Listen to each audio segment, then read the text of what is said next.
અને હવે ખબર ગુજરાત સાથે આગળ વધીએ। રાજ્યના અલગ અલગ જિલ્લાઓમાં વરસાદે આજે માજા મૂકી છે। ગુજરાતમાં વરસાદના જોરમાં આંશિક ઘટાડો થયો છે, છતાં પણ વરસાદી માહોલ યથાવત છે। આજે રાજ્યના અનેક વિસ્તારમાં છૂટોછવાયો વરસાદ જોવા મળ્યો। વડોદરાના કરજણમાં પવન સાથે ભારે વરસાદ ખાબક્યો। કરજણમાં 3 દિવસના વિરામ બાદ વરસાદ વરસતા ગરમીમાંથી લોકોને રાહત મળી છે, તો ભરૂચના જંબુસરમાં પણ અસહ્ય ઉકળાટ બાદ વરસાદ વરસતા પાણી ભરાયા હતા। નીચાણવાળા વિસ્તારોમાં પાણી ભરાતા લોકોને હાલાકી વેઠવાનો વારો આવ્યો છે। તો આ તરફ દાહોદના દેવગઢ બારિયા સહિત ગ્રામ્ય વિસ્તારોમાં પણ વરસાદી માહોલ છે। છોટાઉદેપુર જિલ્લાના સરહદી વિસ્તારમાં ભારે વરસાદ વરસતા ગુનાટા ગામ પાસે ગોવાઈ નદી 2 કાંઠે વહેતી થઈ છે। આ માહોલને માણવા માટે લોકો અહીં ઉમટી પડ્યા છે। તો બીજી તરફ તરવ સુરતના ઓલપાડ તાલુકામાં ઘણા દિવસોના વિરામ બાદ વરસાદ વરસતા બફારામાંથી રાહત મળી છે। તો રાજકોટના ધોરાજીમાં પણ ભારે વરસાદ વરસ્યો, જેના કારણે વાતાવરણ ખુશનુમા બન્યું। વરસાદ અંગે હવામાન વિભાગે કહ્યું કે રાજ્યમાં 4 સિસ્ટમ સક્રિય થતા આગામી 7 દિવસ રાજ્ય માટે અતિ ભારે રહેશે। રાજ્યમાં હવામાન વિભાગની આગાહી પ્રમાણે 7 દિવસ અતિ ભારે વરસાદ વરસી શકે છે। 4 સિસ્ટમ રાજ્યમાં એક સાથે સક્રિય થતા અતિ ભારે વરસાદની આગાહી હવામાન વિભાગ દ્વારા કરવામાં આવી છે। डिप्रेशन बना हुआ है नॉर्थ छत्तीसगढ़ और एडजॉइनिंग झारखंड रीजन में। इस सिस्टम को ध्यान में रखते हुए और इसके मूवमेंट को ध्यान में रखते हुए के लिए और जो इसका आगे फर्दर जो मूवमेंट है वो वेस्टवर्ड डायरेक्शन में है और वो जो कल 27 जुलाई को वेलमार्क लो प्रेशर एरिया में तब्दील हो जाएगा। इस सिस्टम और साथ में भी इसके अलावा भी गुजरात रीजन गुजरात स्टेट के आसपास जो सिस्टम है, जैसे एक ऑफशोर ट्रफ है जो साउथ गुजरात से होते हुए कोंकण तक गुजर रही है और दूसरा जो मानसून ट्रफ है वो मानसून ट्रफ है वो अनूपगढ़ से होते हुए जा रही है और एक जो इसके अलावा सिस्टम है वो एक साउथ गुजरात पे साइक्लोनिक सर्कुलेशन बना हुआ है। ગાંધીનગર હિટ એન્ડ રન કેસમાં આજે આરોપી હિતેશ પટેલને કોર્ટમાં રજૂ કરવામાં આવ્યો। તેના 5 દિવસના રિમાન્ડ મંજૂર કરાયા છે। ગાંધીનગરના રાંદેસણમાં હિટ એન્ડ રન કેસમાં આરોપી હિતેશ પટેલને આજે પોલીસે કોર્ટમાં રજૂ કર્યા હતા। પોલીસે આરોપીના 7 દિવસના રિમાન્ડ માંગ્યા હતા, પરંતુ કોર્ટે 5 દિવસના રિમાન્ડ મંજૂર કર્યા છે। ગાંધીનગર હિટ એન્ડ રન કેસમાં તપાસ સમિતિના સભ્યો આજે ઘટના સ્થળે પહોંચ્યા હતા। ડીવાયએસપીની અધ્યક્ષતામાં તપાસ સમિતિની રચના કરવામાં આવી છે। દુર્ઘટનાને નજરે જોનારાના પણ નિવેદન લેવાયા છે અને સાયોગિક પુરાવા પણ એકત્રિત કરાયા છે। જે આ ગાડીની ટક્કર મારનાર વ્યક્તિ છે એ કઈ દિશામાં ક્યાંથી આવેલો હતો તે બાબતે સમગ્ર રૂટ ઉપર અમે ચેકિંગ કરેલું છે અને આ સમગ્ર રૂટ ઉપર જેટલા પણ સીસીટીવી આવેલા છે એ તમામ સીસીટીવી કબજે કરવાની કામગીરી ચાલુ છે। તમામ સીસીટીવી ચેક કરવાની કામગીરી ચાલુ છે। અમે ટાટાની એક્સપર્ટ ટીમને પણ સ્થળ ઉપર બોલાવેલી લીધી છે। ટાટાની જે એક્સપર્ટ ટીમના એન્જિનિયરો છે એ ટાટાની સફારીની ગાડીની આખી યાંત્રિક ચકાસણી કરીને પછી અમને રિપોર્ટ આપશે। આ સાથે સાથે સવારમાં આરટીઓ ટીમ પણ આવી ગયેલી હતી। આણંદમાં કોંગ્રેસના નેતા રાહુલ ગાંધી આવ્યા હતા, ત્યારે ગંભીરા બ્રિજ દુર્ઘટનાના પીડિતોને તેમને મળવા ન દેવાતા મામલો વિચક્યો હતો। કોંગ્રેસના નેતા રાહુલ ગાંધી આજે આણંદ ખાતેના એક કાર્યક્રમમાં હતા, જ્યાં તેમને ગંભીરા બ્રિજના પીડિતો મળવા આવ્યા હતા। જોકે અહીં તેમને રાહુલ ગાંધી સાથે મળવાથી અટકાવતા મામલો વિચક્યો હતો। તેમની પાસે પાસ ન હોવાનું કારણ આગળ ધરીને તેમને ન મળવા દેવાતા કોંગ્રેસ નેતાએ મધ્યસ્થી કરી હતી। હેમંતભાઈ, ખાસ તો પરિવારોને રોકવામાં આવ્યા હતા અને બહાર કાઢવામાં આવ્યા હતા। અરે ભાઈ, મારે તો પોલીસને એટલું જ કહેવું છે કે સત્તા કોઈ દિવસ કાયમ નથી હોતી। તમારી અત્યારે સત્તા છે, કાલે અમારી સત્તા આવવાની છે। તમે મહેરબાની કરીને કોઈના હાથા ના બનો, અને કોઈના હાથા બનશો તો તમને આ માટે સારું નહીં ગણાય। જયંતિભાઈ, તમે અહીંયા રાહુલ ગાંધીને મુલાકાત કરવા માટે આવ્યો છો, ખાસ તો શું રજૂઆત કરશો રાહુલ ગાંધી? તમે ઉભા થઈ જાઓ ને ભાઈ। હવે અમને અમારા ગામના સરપંચ સાહેબે બોલાયા છે કે આપણે રાહુલ સાહેબને મળવા જવાનું છે, એટલા માટે અમે અહીંયા મળવા આવ્યા છે। રજૂઆત કે અમારો દીકરો જે ઘટનામાં એક્સપાયર થઈ ગયો છે તો અમને જે કંઈ આપણને જે સહાય આપે તે અમને સ્વીકાર લઈશું। લોકો જવાબદાર છે, તેમની સામે કયા પ્રકારના પગલાં લેવા જોઈએ? એમાં તો કેસ જ થવો જોઈએ એમને તો અમે તો હું તો રોજ જાઉં છું યાર। હા, અને એટલો બ્રિજ એટલો દુર્ઘટના એટલું થયેલું, જસપાલ સાહેબે કીધેલું, હર્ષદસિંહે કીધેલું, અમારા સરપંચે કીધેલું, અમિત સાહેબે કીધેલું। આટલો ઉહાપોહ થયા બાદ અંતે રાહુલ ગાંધી સાથે પીડિતોની મુલાકાત કરાવવામાં આવી હતી। રાહુલ ગાંધીએ તેમને મદદની હૈયાધારણા આપી હતી। આણંદમાં કોંગ્રેસની તાલીમ શિબિર યોજાઈ, જેમાં રાહુલ ગાંધીએ જિલ્લા શહેર પ્રમુખોને મહત્વપૂર્ણ સૂચનો આપ્યા છે. રાહુલ ગાંધીએ આજે આણંદ ખાતે કોંગ્રેસની તાલીમ શિબિરમાં હાજરી આપી અને જિલ્લા પ્રમુખોને કેટલાક મહત્વપૂર્ણ સૂચનો આપ્યા, જેમાં વોટર લિસ્ટની ચકાસણી કરવાનું મહત્વપૂર્ણ સૂચન આપ્યું છે. આ ઉપરાંત જિલ્લા પ્રમુખોને ઉમેદવાર પસંદગી અને ઓબીસીને મુખ્ય ધારામાં લાવવાની જવાબદારી અંગેના સૂચનો રાહુલ ગાંધીએ જિલ્લા પ્રમુખોને આપ્યા છે. ઈડી હોય, સીબીઆઈ હોય, પોલીસ હોય, રેવન્યુ ડિપાર્ટમેન્ટ હોય, ચૂંટણી પંચ હોય, એ બધાને જે કેપ્ચર કરીને ચૂંટણીઓ એનાથી જીતાય છે એનો સામનો કઈ રીતે કરવો, સૌથી મોટું લેસન આપ્યું. ફરજી વોટર લિસ્ટ બની રહ્યું છે, અત્યારથી તમે ચેક કરો એમ કરીને ચૂંટણીની પણ તૈયારી કરી અને સંગઠનમાં જે કામ કરશે એને જ પ્રમોશન મળશે, જે કામ નહીં કરે ગમે એટલા મોટા નેતાઓ છે સાઇડલાઇન થશે.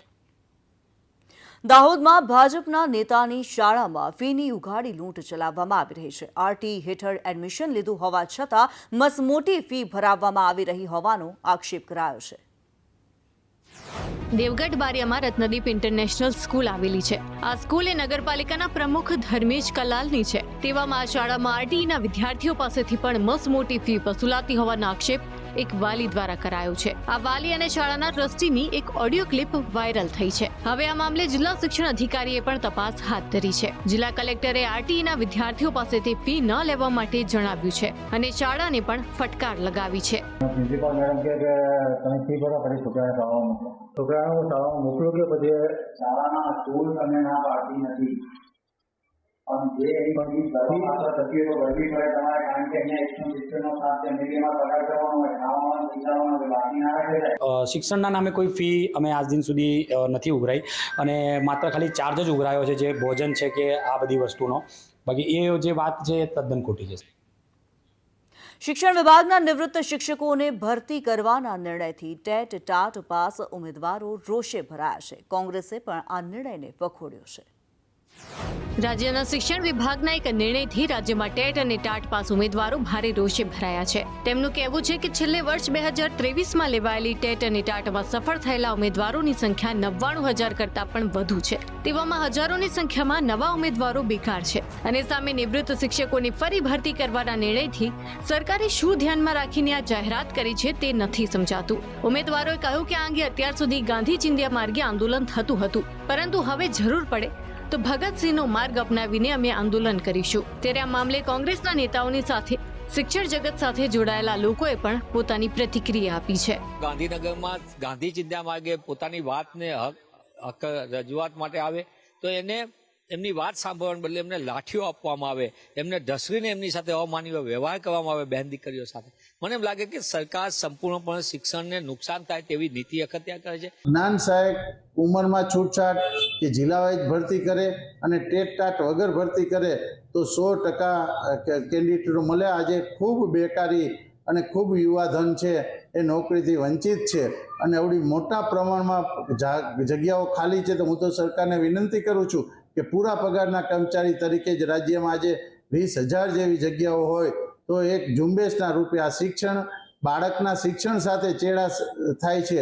જૂની ટાટ છે, પાસ થયેલા છે, જેને તક નથી મળી, કે દ્વિસ્તરીય ટાટવાળા છે ને જે જ્ઞાન સહાયકમાં નથી જતા પણ પોતાના જિલ્લામાં જો તક મળતી હોય તો ચોક્કસ જવા તૈયાર છે. તો આ બધાને ધ્યાને લઈ અને સરકારે અભિગમમાં સેન્ટ્રલાઇઝના બદલે વિકેન્દ્રીકરણ કરવું જોઈએ, ડીઓ પર ભરોસો રાખવો જોઈએ. કચ્છના ભુજમાં શિક્ષણ વિભાગની પોલ ખુલી છે. ભારતનગરમાં વિદ્યાર્થીઓ શાળામાં સુવિધાઓના અભાવે શાળા છોડવા મજબૂર બન્યા છે.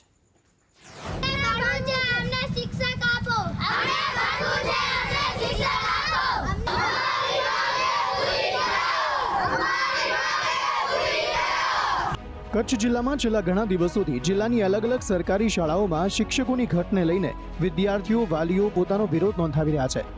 ક્યાંક શાળામાંથી વિદ્યાર્થીઓના નામ કમી કરાવવામાં આવી રહ્યા છે તો ક્યાંક વિદ્યાર્થીઓ આંખે પાટા બાંધીને વિરોધ નોંધાવી રહ્યા છે, સૂત્રોચ્ચાર કરી રહ્યા છે. તેવામાં કચ્છમાં જાણે શિક્ષણ વિભાગની પોલ ખુલી ગઈ હોય તેવું લાગી રહ્યું છે અને કેટલીક જગ્યાએ શાળામાં શિક્ષકો નથી તેના લીધે તો કેટલીક જગ્યાએ શાળાના ઓરડાઓની અછતના કારણે લોકો રોષિત છે અને પોતાના બાળકોને શાળા છોડાવી રહ્યા છે કે અહીંયાની કોઈ પણ સુવિધા નથી અમને બાળકોને બેસવા માટે અને કોઈ હકારાત્મક પ્રત્યુત્તર અમને મળ્યો નથી, તેના લીધે અમે ડ્રોપઆઉટ કરી રહ્યા છીએ. પરંતુ મારે વાલીઓને એટલી જ વિનંતી છે કે બાળકોનું શિક્ષણ કાર્ય આપ ન બગાડો અને પુનઃ પાછા જે ડ્રોપઆઉટ કર્યા છે એને આપ પુનઃ દાખલ કરો. સુરતમાં આશાદીપ શાળાએ નિયમો નેવે મૂક્યા હોવાનું સામે આવી રહ્યું છે. વિદ્યાર્થીઓને સાથે રાખી યોજાયેલી બાઇક રેલીમાં વિદ્યાર્થી હેલ્મેટ વગર દેખાયા. સુરતમાં એક શાળાએ નિયમો એવી રીતે નેવે મૂક્યા કે જેમાં પોતાની જ શાળાના વિદ્યાર્થીઓના જીવ પણ જોખમમાં મૂક્યા હતા. સુરતની આશાદીપ શાળાએ એક બાઇક રેલી માટે પોતાના બાળકોને એટલે કે વિદ્યાર્થીઓને મોકલ્યા હતા. જોકે આ બાળકોએ આ બાઇક રેલીમાં હેલ્મેટ નહોતા પહેર્યા. વિદ્યાર્થીઓ મોપેડ અને બાઇક લઈને રેલીમાં પહોંચ્યા હતા. જોકે એક પણ વિદ્યાર્થીએ અહીં હેલ્મેટ નહોતું પહેર્યું, જેને લઈને શાળા સંચાલકો સામે સવાલો ઉઠી રહ્યા છે. જો રસ્તામાં કોઈ પણ વિદ્યાર્થીને કંઈ થઈ ગયું હોત તો તેના માટે જવાબદાર કોણ હોત, તેને લઈને પ્રશ્નાર્થ થઈ રહ્યો છે.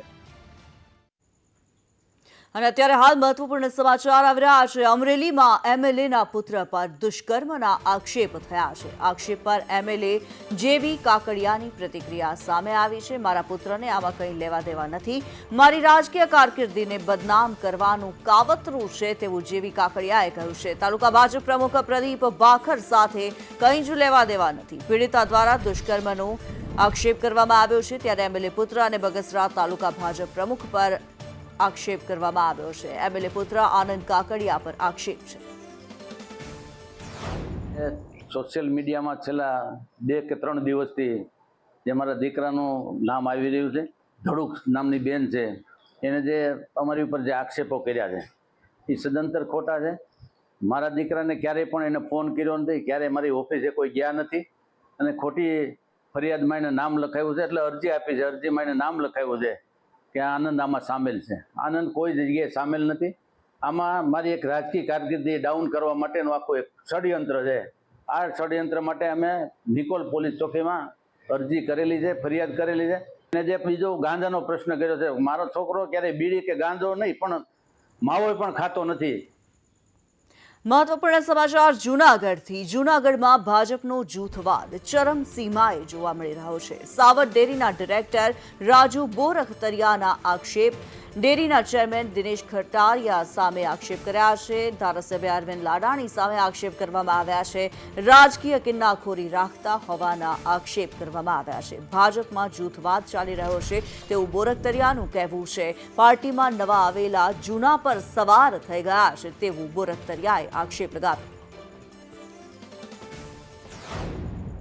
એ રાજકીય કિન્નાખોરી રાખી અને હું આવા કંઈ પણ પ્રશ્ન ઉઠાવું એને હિસાબે રાજકીય કિન્નાખોરી રાખી અને વિના કારણ મારા દીકરાની બદલી માટવા મુકામેથી માણાવદર પેલા માંગરોળ મરીન પોલીસ સ્ટેશનમાં બદલી કરી. એનો કેટલાક યુવાનો જોખમી રીતે સેલ્ફી લેતા હોવાના દ્રશ્યો સાબરકાંઠાના ઈડરથી સામે આવ્યા.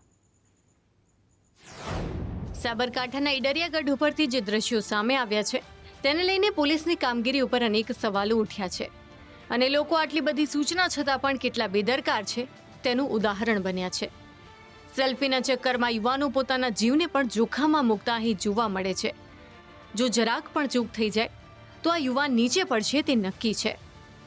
ઈડરિયાગઢ ઉપર રૂખી રાણીના માળિયાની ટોચ ઉપર ચડીને આ યુવાનો સેલ્ફી લઈ રહ્યા છે અને તેમને અહીં રોકવા ટોકવા વાળું કોઈ જ નથી. મહત્વનું છે કે આ સ્થળથી 70 મીટરના અંતરે જ પોલીસનો પોઈન્ટ આવેલો છે, પરંતુ આ જીવલેણ હરકત કરતા યુવાનોને રોકવા માટે પોલીસ પણ કોઈ જ તસદી નથી લેતી. ત્યારે અહીં સવાલ એ થાય છે કે જો કોઈ મોટી દુર્ઘટના સર્જાય તો જવાબદારી કોની? આ મહેલ એમ પણ ખંડેર હાલતમાં છે. તેવામાં યુવાનોએ પણ સમજવાની જરૂર છે કે પોતાનો જીવ આવી રીતે જોખમમાં નાખીને સેલ્ફીના ચક્કરમાં અહીં ન ચડવું જોઈએ. વલસાડમાં પોલીસ હેડક્વાર્ટર નજીક એક વિદ્યાર્થીની પર ઝાડ પડતા તે વિદ્યાર્થીનીનું મોત નીપજ્યું. વલસાડમાં આજે એક કરુણાંતિકા સર્જાઈ. વલસાડમાં પોલીસ હેડક્વાર્ટર ખાતે એક ઝાડ નીચે અચાનક પડી જતા એક વિદ્યાર્થીનીનું તેની નીચે આવી જવાથી મોત થયું છે. અહીંયા રસ્તા પરથી કેટલાક બાળકો શાળાએથી પરત ફરી રહ્યા હતા તે સમયે આ ઘટના બનવા પામી છે. 3 વિદ્યાર્થીઓ મોપેડ પર જઈ રહ્યા હતા અને અચાનક આ ઝાડ તેમના પર પડ્યું હતું. આ ઘટનાના સીસીટીવી પણ સામે આવ્યા છે, જેમાં ઝાડ પડતા અને આસપાસ અફરાતફરી મચે છે તે જોઈ શકાય છે. ઘટના ઘટતા આસપાસના લોકો દોડી આવ્યા હતા. આ ઘટનામાં અન્ય 2 વિદ્યાર્થીઓ ઇજાગ્રસ્ત થયા છે, જેમને સારવાર માટે હોસ્પિટલ ખસેડવામાં આવ્યા. જે 3 બચ્ચાઓ છે દબાઈ ગયા હતા. 2 છોકરાઓ હતા, એક છોકરી હતી. 3 એક જ ગાડી પર હતા. પણ એમાં અત્યારે હાલમાં ફોન આવ્યો ને સમાચાર એવા છે કે છોકરીને વધારે વાગ્યું હતું પેટમાં ને તેના લીધે ખરાબ સમાચાર છે. જૂનાગઢની કેશોદ નગરપાલિકાના પ્રમુખે અધિકારીને કામ પૂર્ણ નહીં થાય તો ધોકાવાળી કરવાની ધમકી આપી. જૂનાગઢની કેશોદ નગરપાલિકાના પ્રમુખે ધારાસભ્ય દેવા માલમની હાજરીમાં જ એક અંડરબ્રિજના પ્રશ્નને લઈને યોજાયેલી એક બેઠકમાં અધિકારીને ધમકી આપી દીધી. અંડરબ્રિજના પ્રશ્ને યોજાયેલી બેઠકમાં અધિકારીએ 2 મહિનાની અંદર કામ પૂરું કરી નાખવાની બાંહેધરી આપી હતી, જેમાં પિત્તો ગુમાવેલ પ્રમુખ મેહુલ ગોંડલિયાએ કહ્યું કે જો 2 મહિનામાં કામ પૂરું નહીં થાય તો ધોકાવાળી કરવામાં આવશે. લેખિતમાં બધી રજૂઆત કરી એ કોઈ એને કાળજી અંડરબ્રિજ શું છે એ જ નથી ખબર. પહેલાં તો એ કેવો મુદ્દો છે ને એને કંઈ ખબર નથી. એટલે આજે અહીંયા નગરપાલિકા ખાતે ધારાસભ્યની હાજરીમાં, પત્રકારોની હાજરીમાં એના બધાય મુખ્ય જે અધિકારીઓ છે એની બેઠક કરી. એણે 60 દિવસમાં કામ પૂરું કરવાની બાંહેધરી આપેલી છે. હવે તો પછી આનું કંઈ નો નિવારણ આવે તો ગામ હિતમાં શું છે કે કાયદાને સાઈડમાં મૂકીને હવે તો આમાં ધોકાવારી કરવાની વાત છે. ભરૂચના આમોદમાં જુગારીઓને પકડવા માટે પોલીસ ખેડૂત બનીને રેડ પાડવા પહોંચી હતી. જુગારીઓને પકડવા આમોદ પોલીસે અનોખો કિમિયો અજમાવ્યો હતો. ખેડૂત બનીને જુગારધામ પર રેડ કરી આમોદ પોલીસે 2,49,040ના મુદ્દામાલ સાથે 12 જુગારીઓને દબોચી લીધા છે. આમોદ તાલુકાના આછોદ ગામની સીમમાં જુગાર રમાતો હોવાની બાતમી આમોદ પોલીસને મળતા આમોદ પોલીસ ખેડૂત બનીને ટ્રેક્ટર સાથે ખેતરમાં પહોંચી હતી. આછોદ ગામની સીમમાં ઘોર તળાવડીવાળા વિસ્તારમાં માઇનોર કેનાલ પાસે આવેલ ઇબ્રાહિમ શબ્બીરની માલિકીના આંબાવાળા ખેતરમાં રેડ કરી હતી. પોલીસે પત્તા વડે પૈસાથી પોતાના અંગત ફાયદા માટે હાર જીતનો જુગાર રમતા 12 જુગારીઓને પકડી પાડી તેમની પાસેથી જુગારના અંગ જડતીના રોકડા 40,800 અને દાવ ઉપરના રોકડા 17,240નો અને મોબાઈલ નંગ 11 જેની કિંમત 91,000 થાય છે તથા મોટર બાઇક નંગ 2 જેની કિંમત 1 લાખ મળીને કુલ 2,49,040ના મુદ્દામાલ સાથે જુગાર ધારા કલમ મુજબ કાર્યવાહી કરવામાં આવી હતી. આમોદ પોલીસે કુલ 12 આરોપીને ઝડપી લઈ આગળની તપાસ હાથ ધરી છે. રાજકોટમાં લોકમેળા અને ખાનગી મેળાઓને લઈને માર્ગ અને મકાન વિભાગના અધિકારીઓ દ્વારા ક્વેરી કાઢવામાં આવી છે, જેને લઈને અનેક તર્ક વિતર્ક સર્જાયા છે. રાજકોટમાં લોકમેળામાં મોટા ચકડોળ અને રાઇડ્સ માટે નવી આવેલી એસઓપી પ્રમાણે રાઇડ સંચાલકોએ બાંયો ચડાવી હતી. તેવામાં ફરી એકવાર સમય જ્યારે રાઇડ સંચાલકોને ફોર્મ ભરવાનો આપવામાં આવ્યો હતો ત્યારે પણ માર્ગ અને મકાન વિભાગ દ્વારા રાઇડ સંચાલકોના ફોર્મમાં કેટલીક ક્વેરી કાઢવામાં આવી છે, જેને લઈને રાઇડ સંચાલકો ફરી ગિન્નાયા છે.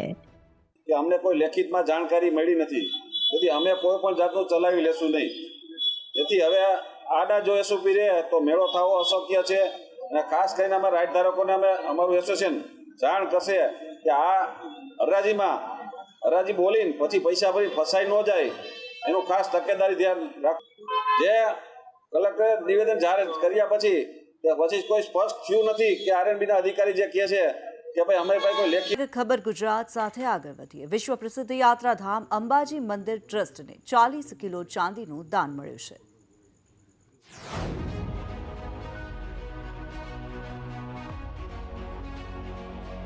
વિશ્વ પ્રસિદ્ધ યાત્રાધામ અંબાજી મંદિર ટ્રસ્ટને 40 કિલો ચાંદીનું દાન મળ્યું છે. અંદાજે ₹46 લાખની કિંમતની ચાંદીનું દાન મંદિર ટ્રસ્ટને મળ્યું છે. ઉલ્લેખનીય છે કે અમદાવાદના શ્રદ્ધાળુએ ગબ્બર ગોખના દરવાજા અને ભૈરવજી મંદિરના દ્વાર ચાંદીના બનાવીને માતાજીને ભેટ આપ્યા છે. આ સાથે મોટું છત્ર પણ માતાજીને આ શ્રદ્ધાળુએ ભેટ ધર્યું છે.